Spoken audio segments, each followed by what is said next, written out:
দিনাজপুরের বড়পুকুরিয়ার তাপবিদ্যুৎ কেন্দ্রের 2টি ইউনিট বন্ধ থাকায় কয়লার জট তৈরি হয়েছে বড়পুকুরিয়া কয়লার খনিতে।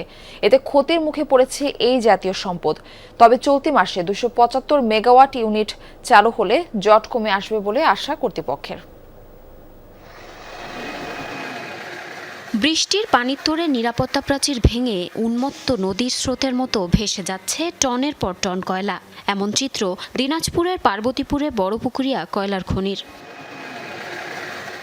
কয়লার খনিটির সবচেয়ে বড় ক্রেতা বাংলাদেশ বিদ্যুৎ উন্নয়ন বোর্ডের নিয়ন্ত্রণাধীন বড়পুকুরিয়ার তাপবিদ্যুৎ কেন্দ্র। তবে বিদ্যুৎ কেন্দ্রটির 525 মেগাওয়াট ক্ষমতা সম্পন্ন 3টি ইউনিটের মধ্যে 2 নং ইউনিটটি 2020 সাল থেকে বন্ধ রয়েছে। এছাড়া 3 নং ইউনিটটি বন্ধ 2025-এর অক্টোবর থেকে। দীর্ঘদিন ধরে এই 2টি ইউনিট বন্ধ থাকায় খনিতে সৃষ্টি হয়েছে কয়লার জট।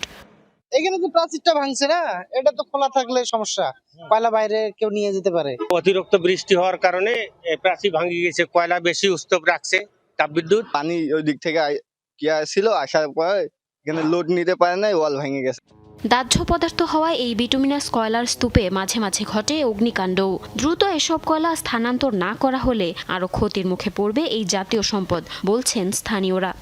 ভাঙে গেছে, দেখতেছেন এই ভাঙে গেছে, আবার ভাঙে যাবে, আবার কলাগুলো ছাড়তেছে না, কলাগুলো পড়ে যাচ্ছে, সম্পদ নষ্ট হচ্ছে দেশের। আপাতত টিনের বেড়া দিয়ে তৈরি করা হবে নিরাপত্তা জোরদার করার জন্য। পরবর্তীতে এই বাউন্ডারি টেন্ডার প্রক্রিয়ার মাধ্যমে সম্পন্ন করা হবে। উন্নত বিশ্বের মধ্যে বিটুমিনাস কয়লা, যার কারণে কয়লাটা স্বপ্রজ্বলিত, নিজে নিজে প্রজ্বলিত হয়ে অনেক রাষ্ট্রের কোটি কোটি টাকা ক্ষতি হয়ে যাচ্ছে। চলতি মাসে 275 মেগাওয়াট ইউনিটটি চালু হলে কয়লার জট কমে আসবে বলে আশা কর্তৃপক্ষের।